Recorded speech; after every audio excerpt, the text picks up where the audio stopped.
What's going on, family? Let's everybody on. Welcome. Jessica, first and foremost, I want y'all to drop your clean date, where you're coming from, where you're located, and what are you grateful for today?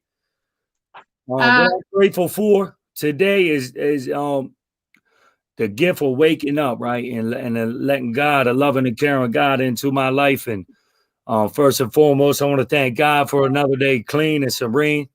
And for just God, just for just everything. And I'm back, right? I'm back. You know what I mean? I had to take a break a little bit. I got burnt out from doing this for a while, and I'm back, right?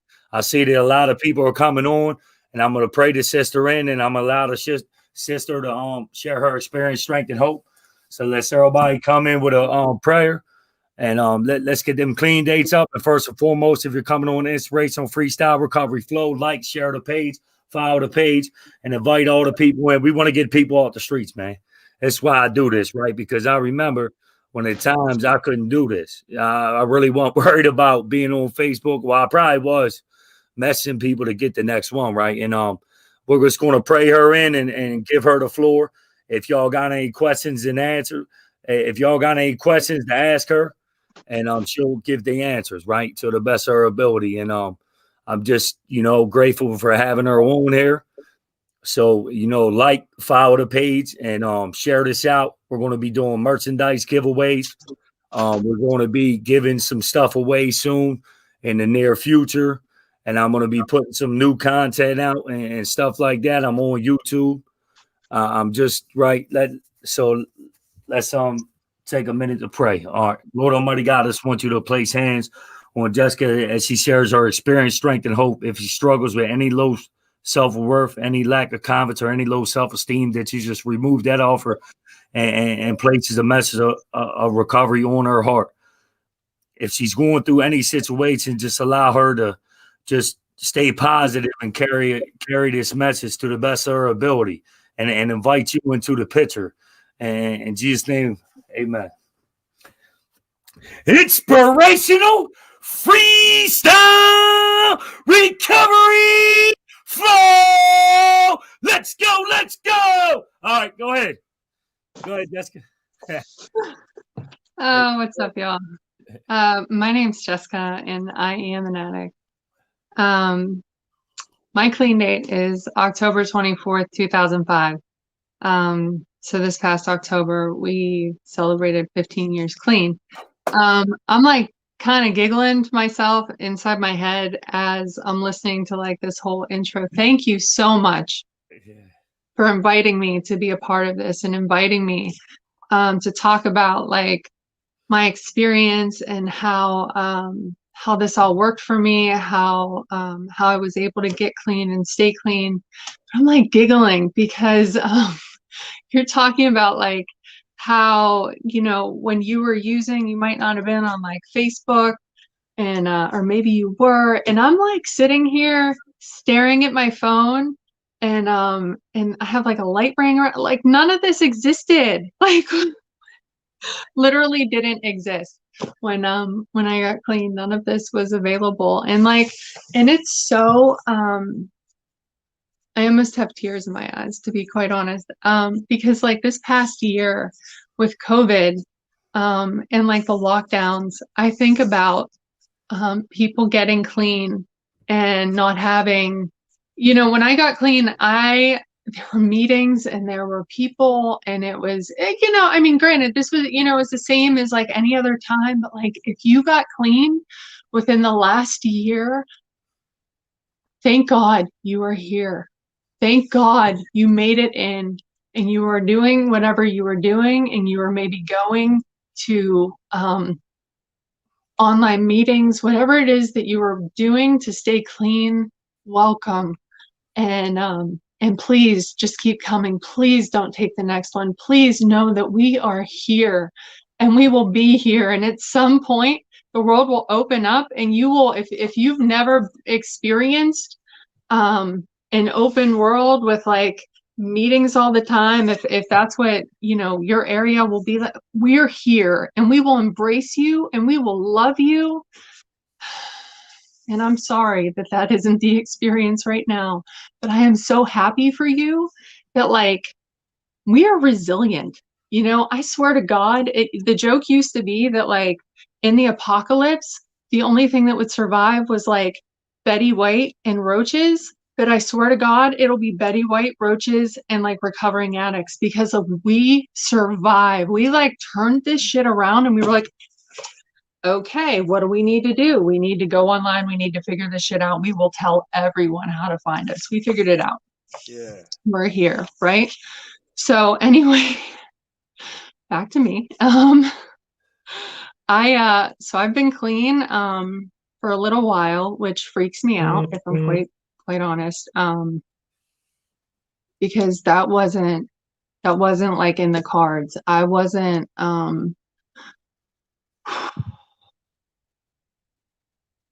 I was not the safe bet. I was not. So I'm gonna jump around. I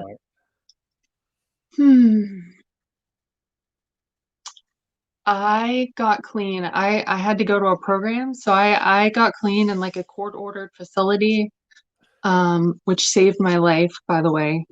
And when I was there, the same thing was told to me as probably so many of you heard when you were in, you know, if you went to like a rehab and you had to sit in those groups and you were surrounded by other people and somebody came in to give a talk, right? And somebody looked around and they said, look around you. 8 out of 10 of you aren't going to make it. And I looked around the room and I was like, ooh, I wonder who's going to make it, because it wasn't going to be me, you know? And man, here I am. And like, I haven't seen hardly any of those people in those rooms. Like I was like real happy. And I kind of hope I'm going to like tell the person, like I recently heard from one of the people that I was in my program with, and I'm going to tell him about this so that he sees this. But, it's amazing when that happens. It's amazing 15 years later if I find somebody that survived, you know? Yeah. So if you are clean today, please remember, don't take the next one. You don't have to. Just stay. Whatever your reasons are, just stay. So anyway, I told you I got clean in a court-ordered facility. I was 24 years old. The 2 years preceding that, I had been homeless. And the reason that I was homeless was that when I was 22, I had been, and I hate this word. I hate this word so much. And I was thinking about it before, because when you're asked to talk about like this sort of stuff, like you reflect on a lot of things. And I realized, man, every time I have to say this word, it just like makes my gut clench up. And I realized I don't know if it's me that does this or if it's just society. As a society, we hate this word. I was raped by multiple men multiple times.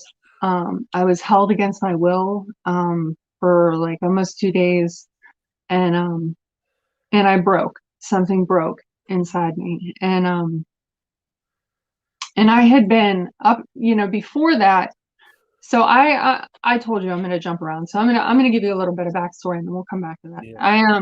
So I grew up. My parents were not great parents. I grew up with a lot of like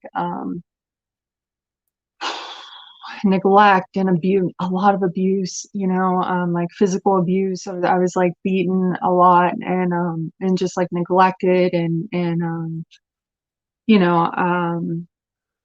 my parents, we grew up like poor, like dirt fucking poor, and like and that's okay, being poor is fine, but like not having what I needed, like just growing up and knowing, like not having what I needed, and like my parents still getting high, like not having what I needed, and like my parents getting high, and and I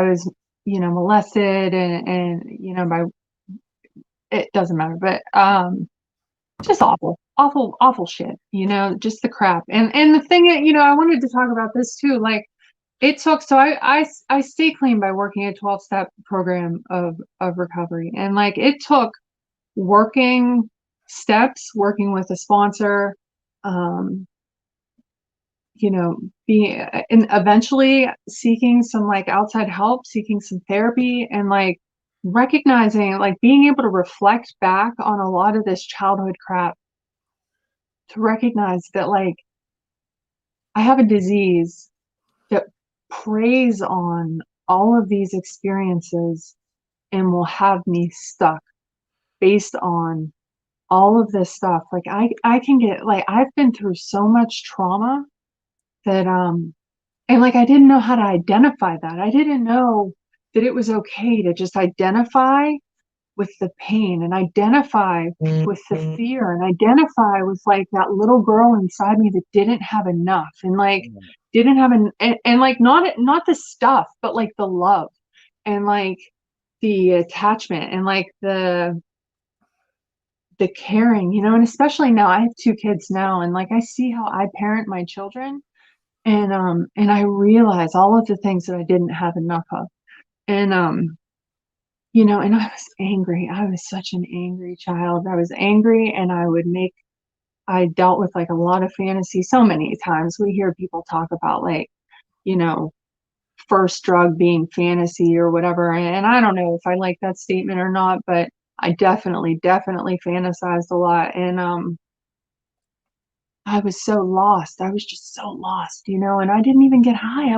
I made it all the way until I was like, I don't know, maybe 18 before I ever touched a drug because I saw it. I saw the effects. I saw the effects in these people who treated me terribly. I didn't want that. I like blamed all of the world's ails on like people who were getting high. So I was like, fuck that. I don't want to get high. Um, but I didn't recognize that there were like ways to get high that had nothing to do with drugs, you know. And like I recognize obviously now that I say obviously, listen to me, I'm like so egotistical, but I'm a pretty girl. And I was like, I'm a total like ugly duckling story. When I was a kid, I was like what's that movie with like the princess girl who's like the ratty hair and like the, you know, that was, I swear to God, that was me, like the big thick coat glasses and the big curly, I actually have big curly hair and didn't know what to do with any of it. And it, you know, I turned 18 and I swear it was like I had like a cool like a fairy princess like hit me with her wand and it was like you know, like, and I had some friends and they were like, oh, come to under 21 clubs. And all of a sudden I was, you know, getting all this attention. And then I met these boys and they were like, you should work at a strip club. And I was like, oh, even more attention, you know? And that became my next drug. So I went from fantasy to attention, you know, and then I found out that if I could like figure out a way to get my girlfriend's boyfriends to like sleep with me instead of them. Oh, that was like the best high in the world because I was like having someone choose. It was like filling that inadequacy hole, you know, because like I was never enough. I was never enough for like the people that I should have been everything for, you know, and I was doing these terrible, terrible harms. I had no idea that I was like the entire time that I was doing all of these things, I was just like digging a grave. I was digging a grave in wet dirt and it was right next to me. I was just waiting. You know, I was doing all of these harms to my spiritual self and I was just digging and digging. And then someone gave me my first drug and I was just I remember taking it and like it felt like my mind cleared. And the thing is, I say this every time I speak, I talk about this, and it's so important because I am not in any way condoning drug use, but what I am saying is that if it had not happened at the time that it had happened, I would have fucking died. And I believe that with everything that I am. And as an addict with a disease of addiction, our disease wants to fucking kill us. And I was at that point, like I would have died. I was doing so much damage. Like our disease works in all of these different avenues. Like it spins out stories and lies, and it attacks us from so many different angles. I was harming my spirit. I was harming myself. I was harming everyone around me. And I knew it. I knew I was doing so much damage. And then I found a drug and I was like, oh, I'm home. You know, I had this like peace, this sense of just like, I don't have to feel it. I don't have to feel all of this pain that I've created. And it went real fast. You know, it was like a year and a half. And I was a kid. I was so young. I was like 21 by the time I hit my first bottom. And you know, and it was like pills, and then the pills, you know, this is like around the time that all you know, scripts were getting written by everybody, and then the scripts got yanked, and then you know, heroin was like, oh, well, you know, and I can remember the first time I did heroin being like a bridge that I was crossing, knowing that I was burning it as I was crossing it, because it was like I had grown up knowing that's bad. That's the only way I can say that. Like, okay, if I do this, this is bad, you know, and like did it anyway, you know. And then I remember when I did crack, it was like, this is bad, you know, and you know, but before you know it, there I am, and I was fucking selling everything and losing my apartment, and you know, my had my landlord like throw all of my shit into a fucking dumpster. Listen, I was lucky that he did that and didn't just lock the door and keep all my shit, but he threw all, it's kind of funny, he threw all my shit in a dumpster and dumped it in my dad's front yard. Like not in a dumpster, in a dump truck, you know, like, and drove it to my dad's house and like dumped it into my dad's front yard. Neither one was very happy about that, but I think back on that and I'm like, holy crap.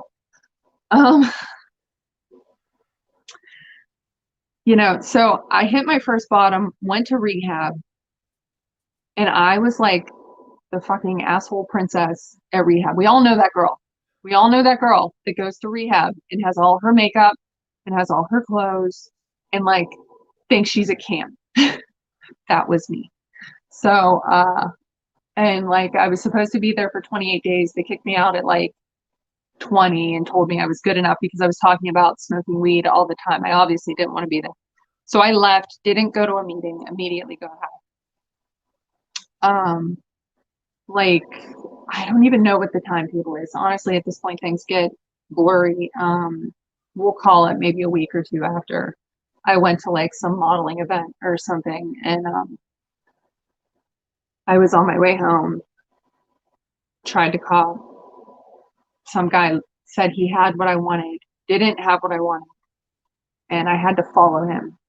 And that was when what happened.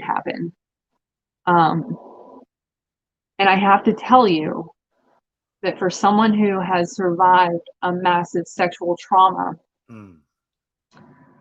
there was the trauma that happened, and then there was the trauma that happened after the trauma. So if you know anyone who's been through a trauma like that, be kind to them. Recognize their pain. Acknowledge their pain. Because what happened to me was, it happened, and then because of my history, you know, being the fucking flighty girl in rehab, my boyfriend at the time blamed me. Everything was my fault. And then, you know, I tried to press charges. That was a whole mess. I don't even want to go into that because this is, you know, public setting. But like I said, I broke. I was non-functioning. They tried to 302 me. That didn't work. I ended up leaving and just going. I just ended up homeless. I left and I couldn't get it together. I went from being a vivacious, lively, on drugs. Granted, I was on fucking drugs, but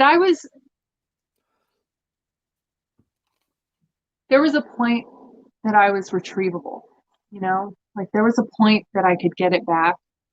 And after that point, that was all gone, you know? And And anything that I had told myself I wasn't going to do, I did not give a fuck. I was, when the opportunity arose to shoot dope, I was all in. When the opportunity arose to speedball, I was all in. When my only means for money was prostitution, who the fuck cared? My body was no longer my own. I was arrested multiple times. I did not care. I lied to my grandmother to get her to come down to bail me out so I could get out. And then I immediately went right back to where I was to just, continue to use and commit more crimes.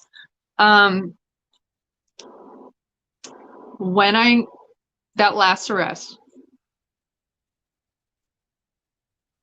I, to this day, don't know what happened.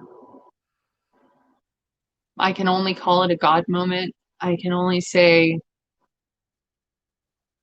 listen, my only proof or my only evidence is my life now.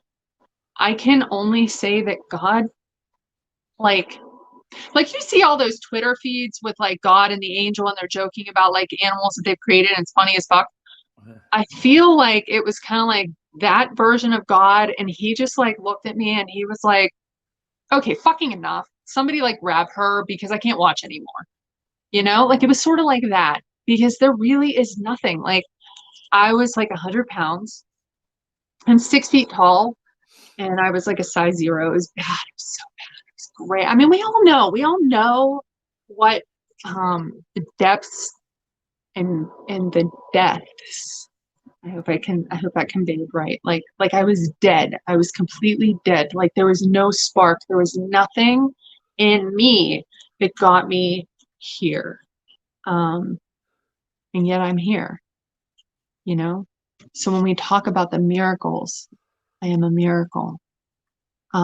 You're all miracles. If you are here and you are not using, please do not pick up. You do not have to use again. I wrote, there was a girl that I was like a celly with, that I'd been a celly with like multiple times. And she looked at me and she was like, damn girl, you better write to like a program or something. So like when the girl in like jail is like, you're fucked up, you need to go to like rehab, you should probably go to rehab. I was like, okay, I'll try it.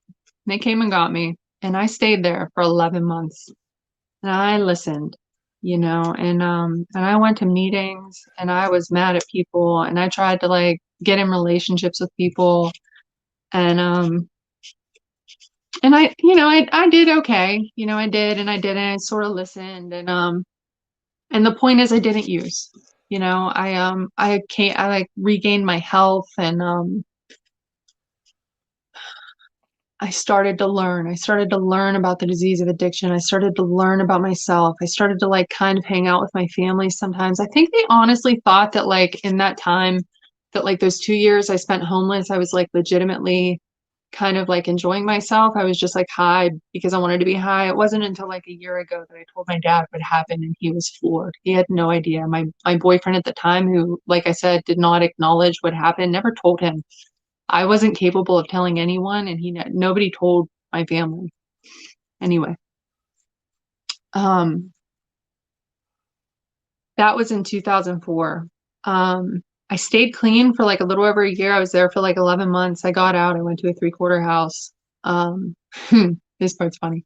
So it was like this big co-ed 3/4 house. It's like real notorious in the area. So I'm from Pittsburgh, and so it's co-ed, and like a girl in my house was dating this guy, and then that girl went to jail, and they're like, I got clean, but I like didn't get right just yet. And she went to jail, and I was like, oh, he's free, and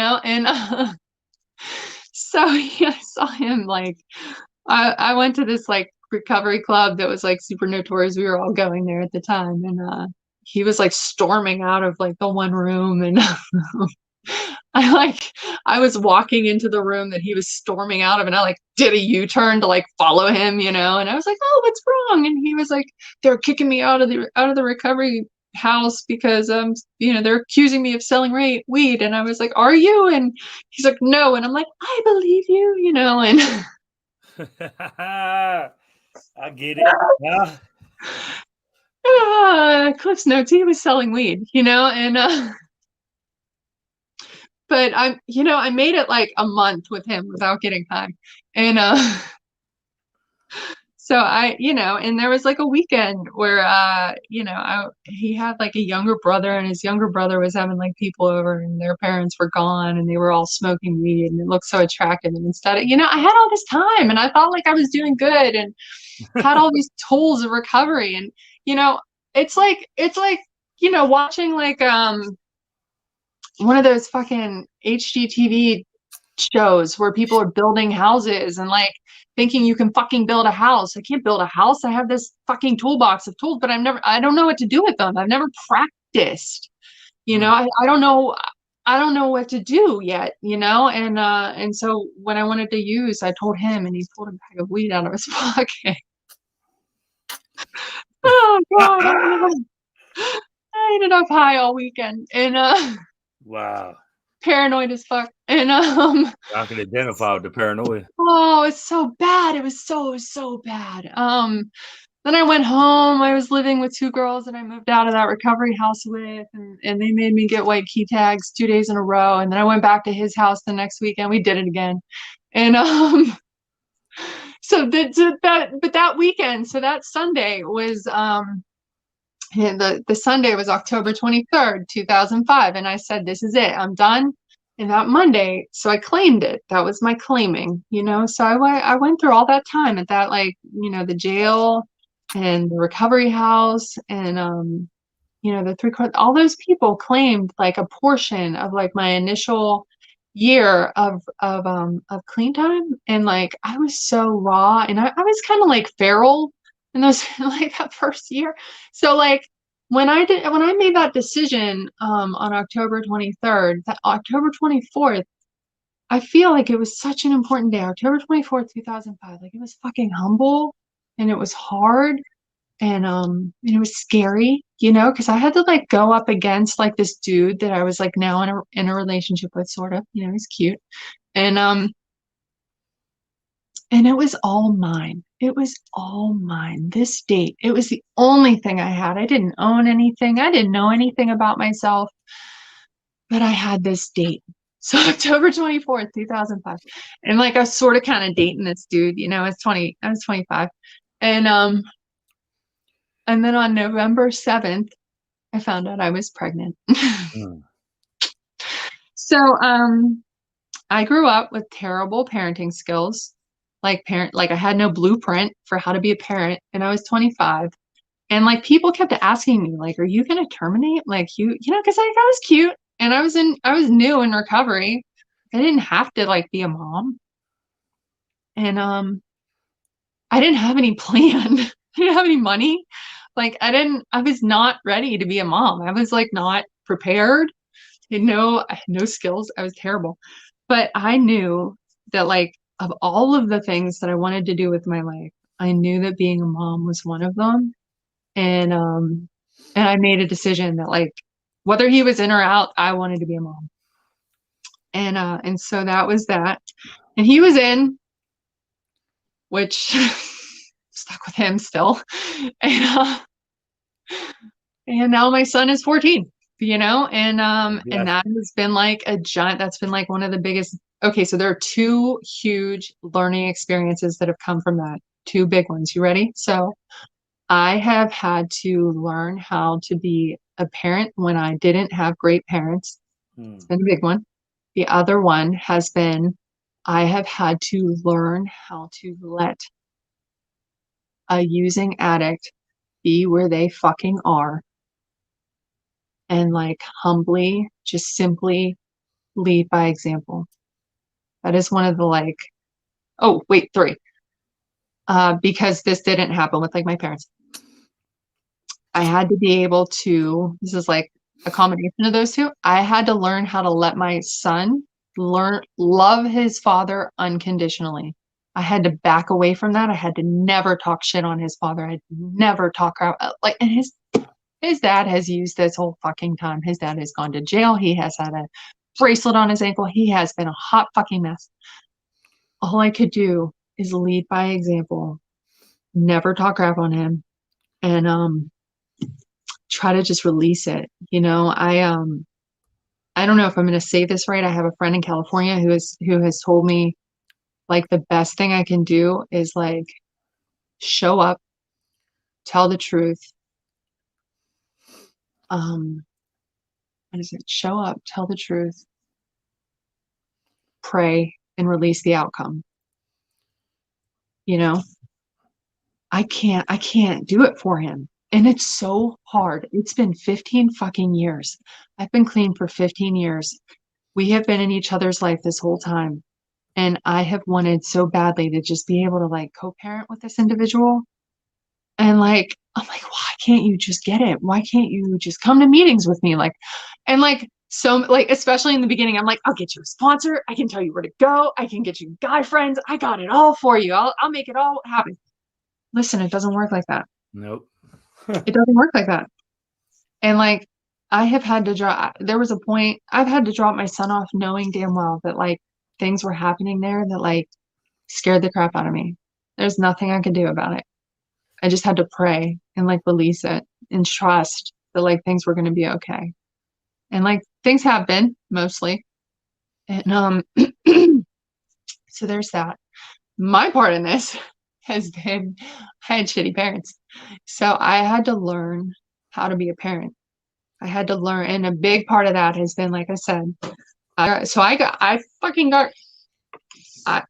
pregnant like with like 2 weeks clean, so a big part of my story has been learning to be a parent. And then like I had to like buckle down. I did a lot of things. Like when I first got pregnant, got clean, same time, I decided, okay, so what am I going to do and who am I going to be? I signed up for school. So crazy, right? I signed up for college. I'd never gone to college because like I was 18, I became a stripper, and I had never gone to college. I had a great sponsor. So I had already worked like my first 3 steps, and like before I used, and then I worked like there's like another story thing that in like our one program. Did that. Sorry, I'm trying to remain anonymous. You guys get it. I know some of you get where I'm going with this. So,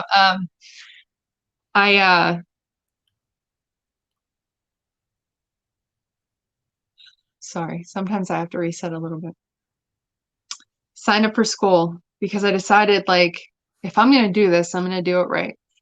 So I started school 4 weeks after my son was born. So I was going to school. I was going to like this community college, big as hell, with like a book bag, a breast pump, a bag for work over my arm, had no car, had to like take the freaking train to get like a bus, a train. I was walking and I was just doing it. Like, this is what we do. Like I said, Betty White, roaches and addicts, like we're going to make it. Right.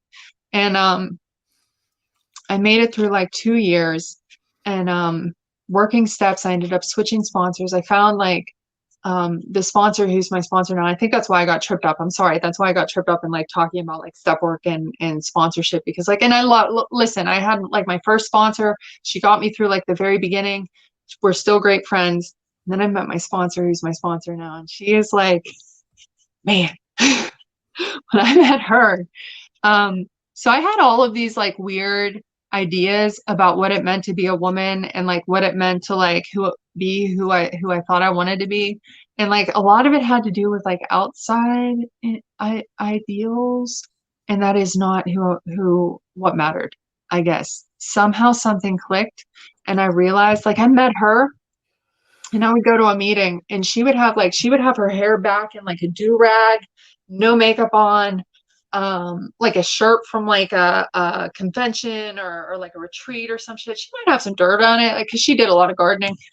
And she would drop it. Like, she would come into a meeting and she would just fucking drop it and like roll out, be done. you know, and I was like, I want to be like that, you know, I want to have that level of confidence, um, and that level of poise and that level of dignity and that level of confidence in my character and like that level of belief in like the women around me, you know, because that's part of what happens with like our confidence. We get undermined by like how we move and maneuver with like the women around us. Um, and part of that has to do with like how we treat ourselves and how we believe in ourselves.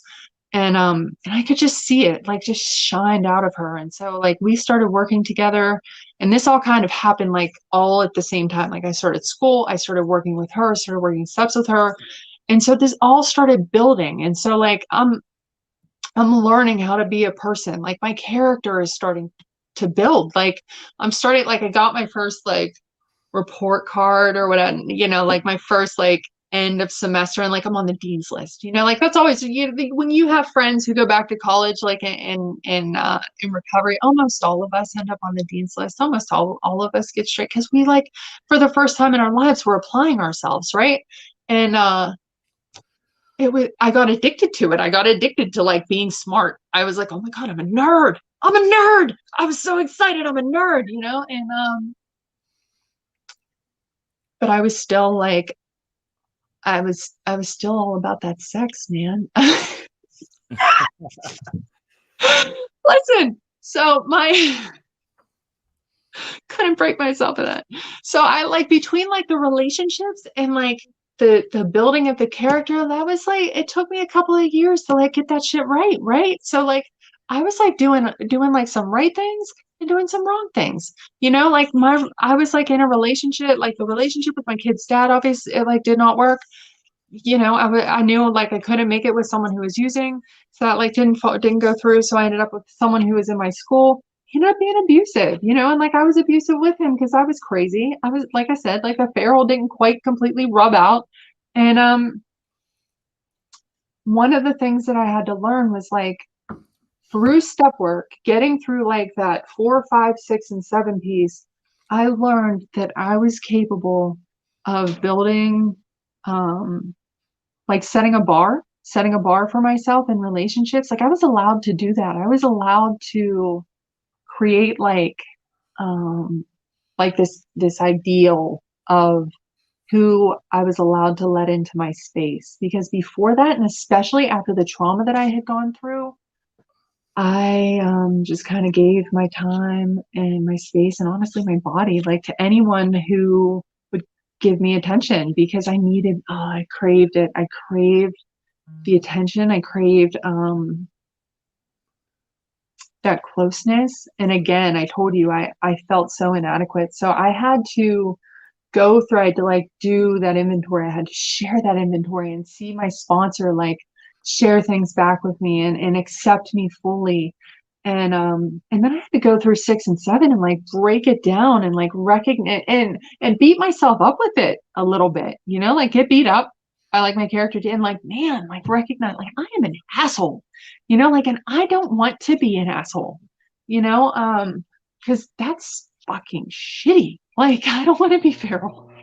And so I'm like picking a lot of this stuff apart for you because and the reason I'm doing this is because when I get to the point where I tell you like where I am today, like I'm getting real excited about it, you won't fucking buy it, I think. Or maybe you will, because you feel like I'm taking you on kind of like this little twisty like yellow brick road journey with me tonight. You probably will. If I had told you at the beginning, you wouldn't. Because it's magical.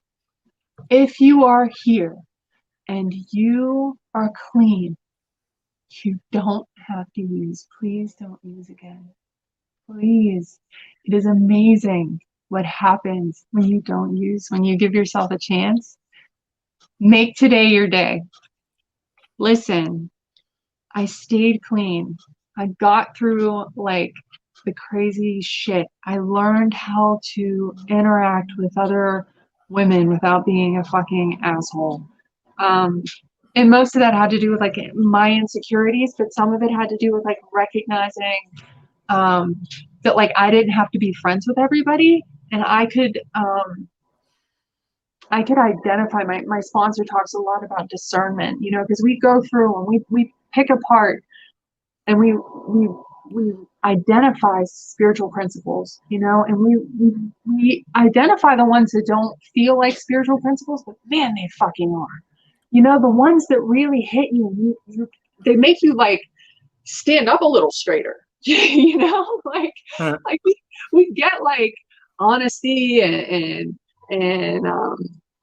you know, the easy ones, the ones that we talk about all the time. But when we think about like discernment, ooh, that's a little like, I get to do that. Like I get to, like at first you think about like judgy. Judgy feels like a, you know, a character defect. We don't want to be judgy. But if we think about like being discerning, we can apply that core principle of like, I can allow people into my space that match me. You know, like, you know, we hear all the, you know, like meet your tribe, be a part of your tribe, whatever fits for you, whatever matches with you. Because we don't have to meet with people. We don't have to meet with people that don't fit for us. And that worked for me. That, man, when I found like, you know, when I found those people that worked for me, my spirit started to open up in a way that I had never experienced before. Because I didn't know what that felt like, you know, and I found people who believed in me, and I found people who would encourage me, and that I could encourage them, and we started to build on each other. Because especially as women, listen, I don't know how many women, I can't see who's like here. I don't know how many women are here, because women are tough. I can't speak for the men. We speak different languages, but for women are tough. We have a hard time like just building each other up, and we need to do that. Listen, we will not survive if we do not build each other up. And I came on here first talking to you about how like it was a need for me to like have that experience of like stealing your man. So I get it. I get the fear. I get the fear and the distrust. We have to stop. Once we're here, we have to stop. We have to recognize that we aren't doing that now. By finding my crew and by continuing to work steps and by just continuing to practice, like not only do I have, like I'm in a successful relationship, I finally found somebody that kind of, you know, clicked enough of the boxes that like worked for me. And being in a relationship is fucking hard. Relationships are hard. Share that. You know? Right? We've been together for 9 years. 9 years. I've been clean for 15, so that's like more than half. And we have had to work. And like one of the most important things for me and working with my sponsor has been like, I have been ready. Like if something happens, I still put and this might sound wrong. Like for some of you, this might sound wrong, but like I work with my sponsor and like, I still put myself first. Like I still put myself first. Like I'm still and that's not to say like I'm like 1 foot out the door at all. Like I'm all in, I'm committed. We're married at this point. We've been married for 5 years. But what I'm saying is I came into this relationship and I came into this marriage a whole person. Like a whole, I'm out of the camera, a whole person, you know. So if something feels like it's pulling at me too much, it's not okay. It's not okay. We don't have to do that. We don't have to compromise ourselves. We don't have to compromise our principles. We don't have to compromise our integrity. We don't have to compromise. We don't have to do anything for anyone else that makes us somebody that we aren't, you know. And thank God my husband really isn't like that. He doesn't ask that of me. We had like a real rough spot over like the last year and a half. We've gone through it. We have a 4-year-old. She came down here right before we got started. But you know, and like I have to say I grew up with my 14-year-old. He was kind of I guess he was kind of like the test child. Sorry. I feel like I'm going to say sorry in case he ever watches this later. I feel like I should apologize to him because I'm much better at parenting now with the 4-year-old. I feel like I'm not the only one who's like that. I am currently, so a big dream of mine, because we, you know, a lot of our 12-step programs, a lot of the literature talks about regaining things that were once lost, or dreams awakening. And a big dream of mine at one point, like when I was in grade school, was to go to law school. I wanted to be an attorney. I mean, and I told you at the beginning of my story, I came in here from a court-ordered facility. I have multiple charges, and I graduated this past spring, summa cum laude, from a local university. I was like two tenths of a point below 4.0, and that's because I got one A minus. I'm very proud of that A minus. It was because I got into an argument with the professor. I swear to God. Oh, good. Yeah. I applied to law schools. I got into Duquesne University. I'm about to start my spring semester. Actually, this Thursday, I start my spring semester. I just finished my fall semester. So I am in law school. I never thought, I'm like so humbled. I am so humbled to be on this journey.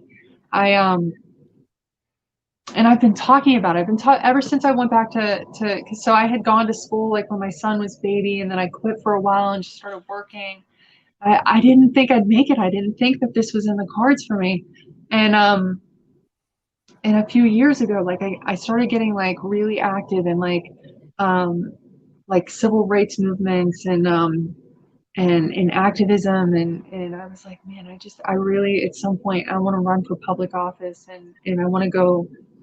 I want to try to go to law school and see what happens. And I wasn't sure if it would happen with my record, and here I am, so I'm going to say it one more time. I think I've said it like 4 times. So like, if you are clean today, if you are not using in this moment, please do not use.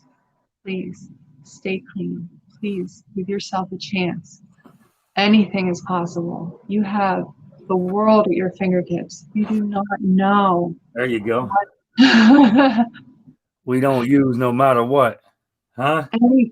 Anything is possible. Listen, I had no idea. And like, this is almost like worldly stuff, but it's really not. I feel like I'm in position, I feel like I've just like released the outcome, because I was so scared. I was so scared to do this. And I felt like it was bigger than me. I felt like it was like this untacklable, task. I came in here from being homeless and scared and broken and feral, from jail and a halfway house where people had to teach me how to like shower and change, like clean my room and change my bed and like participate in like group settings and like I have an opportunity to like represent people in a courtroom and like represent people in my community, and like I have a dream of like maybe representing on like a state level, or like maybe even at the US level. I have no idea. Listen, there is no ceiling on this. I am so grateful, like the simple things, like the fact that I got clean with no idea, like with no parenting skills. And like my daughter, she expresses the way she feels like a grown person, listen, she has no fear to like just express herself. And that might seem like a small thing, but I don't know how many of you have gone through like childhood trauma or like been abused or listen, we don't talk, right? We don't talk about it. Our parents taught us like, don't talk about it. So like just knowing that like my daughter feels like safe and loved, I'm doing things right, So like besides the big things, like the little things, I've got like kind of the little things going, and it is all because I took a chance. I did not use one day at a time. I stay involved. Listen, I stay involved. I have not only like do I work steps and work with my sponsor, like I have sponsees that like I'm consistently communicating with. I'm involved in their lives. I've stayed involved. Like I said, I got clean in 12-step fellowship and like stayed involved in service. Like service isn't like we talk about. If any of you were in a 12-step fellowship, like some people say service is a suggestion. Like I feel like service is a suggestion, like, you know, going to a gym and like, you know, actually using the weights is a suggestion. Like take advantage of what the opportunities are. Like, because what are you gonna do? What do you have to lose? You know, I've learned more here about being human and being a part of and how to maneuver in the world than I ever thought I could. So I'm going to say it one more time. Please don't use. You know, I'm out. I'm out of other things to say about me, but I'm just, you know, that's it. That's where I'm going to end this. Is please don't use, no matter what. You know, make today your day. If today is your first day, make today your day. You Yeah. know, and, that's all I got. Thanks for letting Yeah. me share. All right. I want to thank you for coming on Inspirational Freestyle Recovery Flow with the family. I know it's been a good share. Some people have came on there that I know, you know what I mean? The fellowship I attended and that I attend now. To me, doing service is a privilege, right? Because I remember I didn't leave that 2-block radius. Mm-hmm. And to me, it's to show other people that's new coming in, like, yo, this is what it is, right? And no matter how what you this is a big form of service, something I get knocked for inside the fellowship. But at the end of the day, God at the city mission, when I showed up in Washington, beaten and broken, and what I got out your message was you're a vision of hope, right? That you said you touched on so many key points, and you know what I mean. And I like to get people on from Pittsburgh anyway. A lot of my following is from Pittsburgh because it shows you who's watching. Evidently, Baltimore's at the top because that's where I'm from, or whatever, right? But Pittsburgh is one of the key states that a lot of people watch us, and you're just a vision of hope. I would ask you questions, but you went for 52 minutes. You burnt this thing up, right? You can go, girl. Come on. You can share. You shared that. Yeah, you helped some people tonight. And there's gonna be some women that I'm gonna be getting on here, some men. See, I did this on a consistent daily basis for like 20 some months every day. And people are like, well, why aren't you going live? Well, sometimes I can abandon my relationship, right? So if I abandon my relationship, the truth, the reality is like, what I want my girl with somebody else? Like, no, Carl, like, no, you don't. So you got to be responsible, right? So when I first got my girl, I think I only had like 3 months clean, right? And she planted that seed in me. The story is behind all of this, right? Is I get on here and share the truth. I share about stuff that people don't want to talk about because somebody might be sitting on that secret that somebody don't want to talk about. I was a bum. I lived off of women my whole life. I cheated on women my whole life. I seek validation, through other women and put this image on this fake and phony and false image and hid behind these images for so long where I showed up at this mission, Washington City mission, beaten and broken, hopeless, showed up with a bag of little bit of clothes and a stinky pair of Air Force Ones, right? Was in the treatment, got senior client of the week. I got, they started something new in Code Forts, and I got a certificate, right? And the truth, the ringer for me was the girl that I was dating in there from Greensburg. She had used, and her baby's dad put her in a closet. That was the eye opener, right? That was the eye opener because I was going to leave the treatment because that's all I knew was I'm going to get the girl, but the work ain't done inside, right? So when the work ain't done inside and I'm dressing the outside of Gucci and living on the inside Kmart, something's going on with that whole picture. So when she had, like I told her, I made these calls and I think God sent me out here to meet the woman I'm with today. She got 6 years clean. I'm like, yo, I was living in her house doing these recovery videos. She's like, you better get a job, mother effer. You can get a job sitting up on my couch doing recovery videos. It takes a lot of courage to share that. So if you are doing that, I suggest you call my phone right now. And I'll give you some experience that it's not going to work. If you're getting with somebody, you think somebody's going to fix you, that ain't going to work. The work must be done. Why do I say that? Because 9 months clean, I didn't work steps. I surrendered. I got to travel the world. I got to go to different areas and pick up information as I go, and I got to apply the shares and the experience to my life and get me where I'm at today. Right. And it was just so wonderful seeing, hearing you. If you know anybody that's from the Pittsburgh area, I'm sure you'll share this to your page. I'm really grateful for you. I don't know you. Maybe we'll breeze by, pass by. I'm out of Washington. I'm from Baltimore, and like where I'm getting at with this is, it was so much that you were touched because I identify with the being molested. I was molested by my cousin.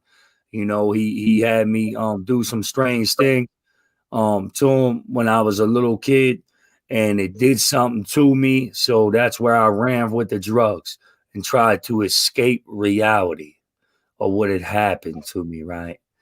And when I put the drug in me, it got worse, right? Because all the things that I did, I'm coming to find out, like, I'm a sensitive, soft person that's always putting this blame story. It was you, it was him. And the truth, the reality is, I look at every part I play in every situation. Sometimes I would ask you questions, maybe get you back on here later, you know what I mean, as your life progresses. I just thank you so much for taking time out your day. It looks like you're a successful mother. It's crazy, right? How I got all this, right, is a guy, my man Ricky Cope from Pittsburgh. He had blessed me with all this stuff in the background that you see right now, right? From carrying the message, right? Tell me God ain't good. And I don't say that to brag or boast or none of that, man. Listen, somebody saw something in me when on a daily basis I don't see something in myself, because I'm not one of them guys just going to get on and say, oh, my life's good. And all the time, sometimes life ain't good, man. Just got to make the best out of it and rebuke stuff, man. I rebuke that, man. You know what I mean? And this is where I'm at with it. He has seen something in me, and he sent me this during the pandemic, and I just can't thank the people that played a part of my life. All of y'all mean the world to me. This is bigger than the brand, man. This is the message, man. Message on clothing. This is a clothing line where a guy, it's called 316. He started out his mother's 1996 Altima, and now he's a millionaire. So tell me people can't be successful selling t-shirts. Get out of here with that. Miss me with that, man. And I don't know. I liked your message. You had a real clear-cut message of recovery. And I would ask you some questions, but you did your thing on here. You know what I mean? I want to keep it less than an hour. You have a good night. Thank you so much. Thank you for getting on here. Thank you so much. Thanks. You have a good night. Is there anything you want to say? No. Okay. I'm good. Thanks for having me. Thank you. Thank you so much. That was a good live video, y'all. So we're going to pray out. I just really thank her for getting on here and sharing her story and just carrying the message, the honest message of recovery. Lost dreams awaken, man. New possibilities arise, right? It's totally true. So if anybody's willing to share their story and get up on here, we would love to have you on here. So we want to pray out, right? Lord Almighty God, us thank you for another day clean and serene, Lord God. And that you just place hands on the addict that's about to put that last shot in them, Lord God. The addict's about to do some strange things for that next one, Lord God. They just find the rooms of recovery, Lord God, and let these people know they are blessed. In Jesus' name we pray. Amen. Y'all have a good night.